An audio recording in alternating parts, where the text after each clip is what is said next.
মাননীয় স্পিকার, এই সংসদে আসার পরে চুপচাপ বসে থাকি, সবার বক্তব্য শুনি এবং বক্তব্য শোনার মধ্য দিয়ে কিছু অভিজ্ঞতা সঞ্চার করি।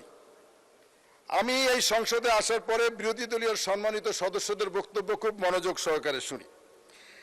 আমার এই বক্তব্য শুনে অতীতের কিছু কথা মনে পড়ে যায় মাননীয় স্পিকার। সেটা হচ্ছে, এই নির্বাচনের আগে আমরা শুনেছিলাম যে বিএনপি শুধু নির্বাচন করে, শুধু সংস্কারের কথা বলে না, শুধু নির্বাচন করে।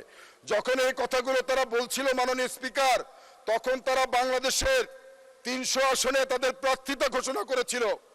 অর্থাৎ তাদের মনে ছিল নির্বাচন, কিন্তু তাদের মুখে ছিল সংস্কার। মাননীয় স্পিকার, যাদের মুখে একটা অন্তরের একটা, তাদেরকে কি বলে আমি জানি না মাননীয় স্পিকার।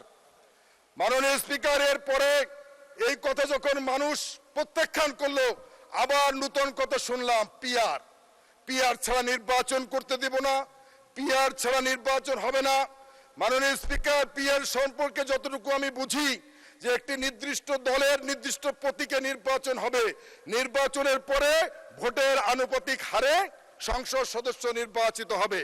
কিন্তু এই কথা যখন তারা বলছিল মাননীয় স্পিকার, তখন তারা দৃষ্ট করে দিয়েছিল, অর্থাৎ তাদের মুখে ছিল প্রচলিত নির্বাচন আর তাদের কথায় ছিল সংস্কার, পিআর। মাননীয় স্পিকার, আমি যাদের মুখে একটা অন্তরে একটা, তাদেরকে কি বলে আমি জানি না মাননীয় স্পিকার। সংসদে আসলাম নির্বাচিত হয়ে, মানুষের ভোটে নির্বাচিত হয়ে এখানে এসেছি মাননীয় স্পিকার। অনেক সদস্য, আমি মাননীয় বিরোধী দলের একজন সদস্যকে এই ঈদের ছুটিতে দেখলাম, তার এলাকায় গিয়ে বলল যে নির্বাচিত হয় না, পাওয়ারে ক্ষমতা এসেছি, পাওয়ারে এমপি হয়েছি, 1 ঘন্টায় দারোগাকে ওসিকে চেঞ্জ করেছি, 1 ঘন্টায় মেজরকে চেঞ্জ করেছি। আর তখন এটাও বলেছে আমার ক্ষমতার উৎস, পাওয়ারের উৎস ফেসিবাদ সরকারের প্রধান নাকি জানে। মাননীয় স্পিকার, আমি আজকের এই সংসদ, মাননীয় স্পিকার, আমি আমার একটি বিশেষ এলাকা থেকে নির্বাচিত হয়ে এখানে এসেছি মাননীয় স্পিকার। আমি সেই বিশেষ এলাকা টুঙ্গিপাড়া থেকে নির্বাচিত হয়ে, মানুষের ভোটে নির্বাচিত হয়ে এখানে এসেছি। আমাকে একটু সময় বাড়িয়ে দেবেন মাননীয় স্পিকার। মাননীয় স্পিকার, এই সংসদে যখন আসলাম, সেই নতুন কথা আবার শুনলাম, জুলাই সনদ। বিএনপি বারবার বলেছে জাতীয় সংসদের দক্ষিণ প্লাজায় যে জুলাই সনদ স্বাক্ষরিত হয়েছে, সেই জুলাই সনদ বিএনপি অক্ষরে অক্ষরে বাস্তবায়ন করবে। মাননীয় স্পিকার, আমার তখন মনে পড়ে যায় যে ওনাদের মুখে হয়। মাননীয় সদস্য, আপনি 3 মিনিটের মধ্যে আপনার বক্তব্য শেষ করেন।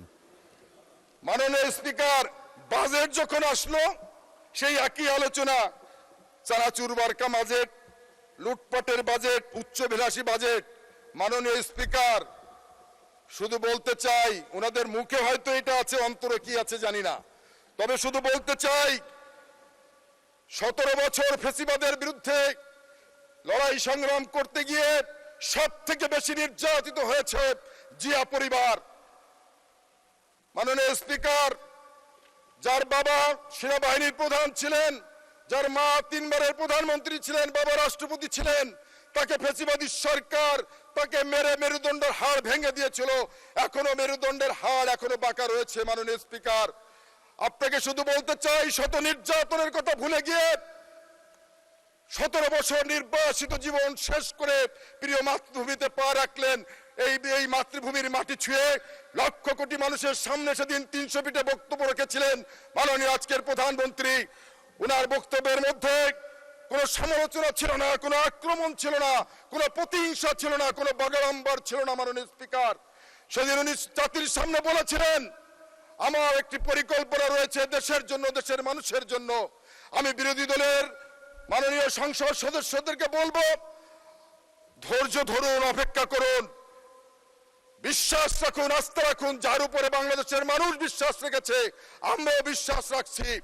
ইনশাআল্লাহ তারেক রহমানের উপর বিশ্বাস রাখেন। তারেক রহমানের নেতৃত্বেই আগামীর বাংলাদেশ হবে একটি সাম্যের বাংলাদেশ।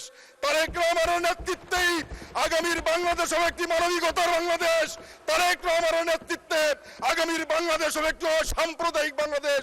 তারেক রহমানের নেতৃত্বে আগামীর বাংলাদেশ হবে দুর্নীতিমুক্ত বাংলাদেশ, মাদক মুক্ত বাংলাদেশ, বৈষম্যহীন গণতান্ত্রিক বাংলাদেশ। প্রিয় স্পিকার, মাননীয় স্পিকার, আমার নির্বাচনী এলাকা টুঙ্গিপাড়া, কোটালীপাড়া, এই এলাকায় 50% মানুষ সনাতনী হিন্দু ধর্মাবলম্বী মানুষ। তারা আমাকে ভোট দিয়ে এই সংসদে পাঠিয়েছে। মাননীয় স্পিকার, তারা আমার কাছে ভাত খেতে চায় না, তারা আমার কাছে অর্থ চায় না, শুধু তাদের নিরাপত্তাটুকু চায়।